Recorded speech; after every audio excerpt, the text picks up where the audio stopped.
ఇలాంటి నాయకుల్ని ప్రజల మీద రుద్దడం ఎందుకు, ఉద్యమకారులను ఇబ్బంది పెట్టడం ఎందుకు? దయచేసి ఇట్లాంటి మనుషులు ప్రజా జీవితంలో ఉండకూడదండి. ఇంకా ఈయన మనిషి, ఈ పెద్ద మనిషి మా తండ్రి ఏజ్ ఉంటాడని ఆయన ఇన్ని రోజులు ఏమనలే నేను. ఈయనేందో ఈమె పుచ్చు వంకాయ సచ్చు వంకాయ అనేదో మాట్లాడుతున్నాడు. నిరంజన్ రెడ్డి గారు, మీరు మా తండ్రి వయసులో ఉన్నారు కాబట్టి చాలా మర్యాద ఇచ్చి ఈ అంశాలన్నీ చాలా గౌరవంగా చెప్తున్నా నేను. మీరు అక్కడ లోకల్ ఎంఆర్ఓ ఆఫీస్ కాలబెడితే కూడా చూసుకుంటూ ఉండిపోయారట. మరి అది ఒకవేళ నిజంగా కేసీఆర్ గారికి తెలిసి ఊరుకుంటే మాత్రం 100% అది తప్పు అవుతుంది, అది కరెక్ట్ కాదు. ప్రజలు మంచి తీర్పు ఇచ్చారు. ఇంకా ఇంకా బీభత్సమైన మెజార్టీతో కొట్టేది ఉండ మిమ్మల్ని. ఇంకొకసారి నా మీద ఎటువంటి తట్టు మాట్లాడితే తండ్రి వయసు అని కూడా చూడము, పిచ్చి పిచ్చిగా మాట్లాడితే పుచ్చలేసిపోతా చెప్తున్నాను. సిన్సియర్గా సీరియస్గా ప్రజల సమస్యల మీద మాట్లాడుకుంటూ తిరుగుతుంటే ఎందుకంత భయం అవుతుంది మీకు? మీరు అంత తెలివితేటలు ఉన్నోళ్ళైతే, అంత గొప్పోళ్ళు అయితే, కేసీఆర్ గారు మీకు వ్యవసాయ శాఖ మంత్రి ఇస్తే ఎంత పని చేయాలి కాన్స్టిట్యున్సీకి? ఇట్లా పీడించుకొని తింటారా? ప్రజల రక్తం తాగుతారా మీరు? దేవుడు మాన్యాలు తింటారానే ఎవరైనా? దేవుడి గుడిని కబ్జా పెట్టుకుంటారా ఎవరైనా భూములు? పెబ్బేర్స్ అంతా మీకే కావాలి, వనపర్తి మార్కెట్ మీకే కావాలి, గద్వాళ్ళ భూములు మీకే కావాలి. ఏంది ఇది? అంతుండాలి కదా భూదాహానికి, ధనదాహానికి. మరి ఈ విషయం కేసీఆర్ గారికి తెలుసో తెలియదో నాకు తెలియదు. నేనైతే బలంగా ఇప్పటి వరకు తెలియదని అనుకుంటున్నాను. ఇప్పుడు మీ ద్వారా తెలియజేస్తున్నా, ఇటువంటి నాయకుల్ని ఏ పార్టీ కూడా సహకరించొద్దండి, కరెక్ట్ కాదు. అరే ఒక్కొక్కరు విషయం చెప్తుంటే 32 మంది బీసీ బిడ్డల మీద కేసులు పెడతారండి. ఒక్కసారి కాదు, రెండు సార్లు జైలుకు పంపించారు ఒక్కొక్కరిని. అయితే ఏమన్యాయం ఇది? ఏమన్నా రాచరికమా? ఊరేస్తారా ఎందుకు? నెక్స్ట్ మళ్ళా మీరు ఇంకా నా మీద మాట్లాడు. తప్పు చేస్తే నోరు మూసుకొని ఉండాలి కదా, కరెక్టా ఇది?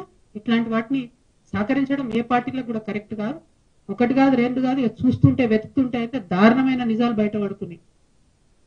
డెఫినెట్ గా ఈయన హరీష్ రావు గారు మంత్రిగా మనిషి కాబట్టి ఏమి చర్యలు ఈయన మీద కాంగ్రెస్ ప్రభుత్వం తీసుకుంటుందని నేను బలంగా నమ్ముతున్నాను. ఎన్ని మాట్లాడిందండి రేవంత్ రెడ్డి గారు ఇక్కడికి వచ్చినప్పుడు? ఒక్క విషయంలో ఎంక్వైరీ చేసిరా? ఎన్ని టీవీ ఛానల్ వచ్చి స్టోరీలు చేసుకోపోయినాయి? ఏమైంది ఎంక్వైరీ? మరి ఇట్లా కరప్షన్ ఎంకరేజ్ చేసుకుంటూ పోతే తెలంగాణ ఉంటుందా? బాగుపడుతుందా ఎప్పటికన్నా? ఎందుకు మరి తెచ్చుకున్నది? కొందరి కోసమే తెలంగాణ.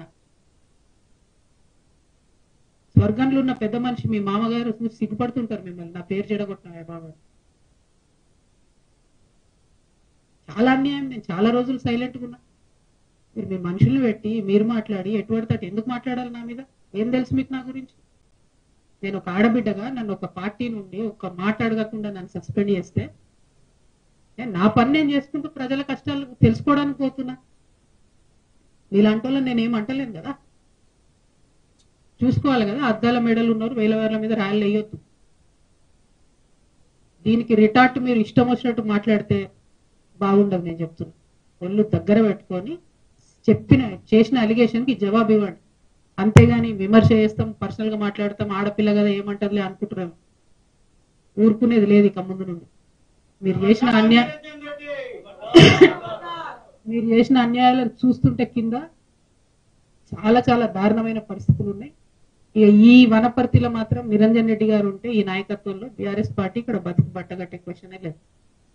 నాకు పోయేదేం లేదు, నాకు బీఆర్ఎస్ పార్టీతో సంబంధం లేదు. కానీ ఉద్యమకారులు ఏడుస్తున్నారు, ఆ పార్టీలో ఉండలేక మింగలేక కక్కలేక చచ్చిపోతున్నారు. పెద్దసారికి తెలియదని నేను అనుకుంటున్నా, తెలిసేటట్టుగా చెప్తున్నా. దయచేసి ఇట్లాంటి వాళ్ళని మాత్రం ప్రజల మీద రుద్దడం అన్యాయం. Thank you. జై తెలంగాణ, జై తెలంగాణ.